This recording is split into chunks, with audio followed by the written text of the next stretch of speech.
তো জীবনে বরকত কিভাবে আসবে, প্রোডাক্টিভিটি কিভাবে বাড়াবেন, যে অল্প সময় অনেক কিছু করতে পারেন, কিভাবে করবেন আমি কয়েকটি পরামর্শ দিতে চাই এবং আমার ব্যক্তিগত অভিজ্ঞতা আছে। আর এই পরামর্শগুলো হাদিসের আলোকে কয়েকটি কাজ করতে পারেন আপনার প্রোডাক্টিভিটি বাড়ানোর জন্য। আলহামদুলিল্লাহ, আমি আমার বাসায় আমার ফ্যামিলির সদস্যদের এটার উপরে উদ্বুদ্ধ করেছি, তারা আমল করে। আপনি কিছুদিন এটা করে দেখেন, দেখবেন আপনার জীবনে কি পরিমাণ বরকত এসেছে। আমার বয়স 21 বছর, সকাল থেকে রাত পর্যন্ত সময়টা কিভাবে প্রোডাক্টিভ ভাবে কাটাবো, আমার টাইম ম্যানেজমেন্ট কেমন হবে, খুব দরকারি একটা প্রশ্ন করেছে। প্রোডাক্টিভিটি আমাদের জীবনে বরকত, এটা অনেক গুরুত্বপূর্ণ একটা ব্যাপার। ইসলামের ইতিহাসে স্বর্ণযুগের অনেক সোনালী মানবরা আছেন, তাদের মাত্র 30, 35, 40 বছরের জীবনে হাজার হাজার পৃষ্ঠার বই রচনা করেছেন, গবেষণামূলক বই। আজকালকার মতো কপি পেস্ট মার্কা বই না, যে গুগল থেকে নকল করে কপি পেস্ট করে বই লিখে ফেলছে, জি না। তখন গুগল আর নেট ছিল না, লাইব্রেরি থেকে পড়াশোনা করে নিজেরা গবেষণামূলক গ্রন্থ লিখেছেন। 10 ভলিউম, 20 ভলিউম, 30 ভলিউমের এক একটা বই, এক একটা বই এক একটা আলমারি হয়ে যাবে।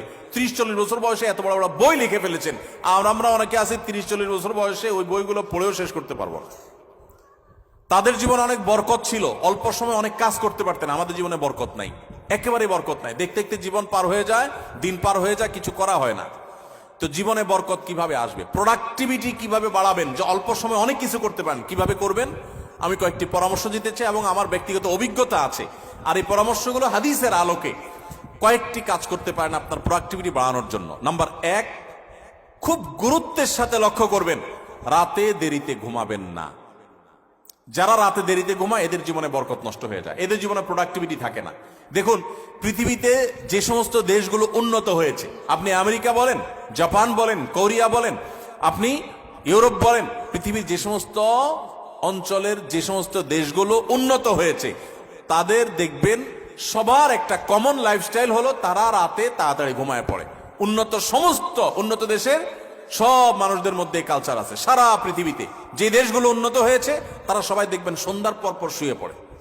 আর আমাদের বাঙালির রাত শুরুই হলো 10টার পর, তাই না? আমরা অফিস আদালত থেকে আইসা বাসায় রিমোট নিয়া জামা টামা খুলে ধুইয়া বৈশা, এরপরে আমরা আয়সার নামাজ যদি পড়ি, নামাজি হই, আর বেনামাজি হলে তার কোনো কথাই নেই। আইসা আমরা সোফা বসে এবার আমরা রিমোট দিয়া একটা পর একটা চ্যানেল পাল্টাতে পাল্টাতে থাকি, এরপরে মোবাইলে ফেসবুকে হাতাইতে থাকি। খাওয়া দাওয়া করে শুধু শুধু আমাদের 12টা, 12:30, 1টা। এই যে দেরিতে ঘুমাই, আমাদের জীবনের প্রোডাক্টিভিটি নষ্ট হয়ে যায়, বরকত নষ্ট হয়ে যায়। যে তরুণ তার প্রোডাক্টিভিটি বাড়াতে চায়, সেই জন্য রাতে তাড়াতাড়ি ঘুমায়। রাতে তাড়াতাড়ি ঘুমায়, যেগুলো রাতে করবেন ওইগুলো সকালে করবেন। অনেক যুবক আছে পড়াশোনা করে রাত 12টা পর্যন্ত। আরে ভাই, রাত 10টায় আপনি ঘুমিয়ে যান,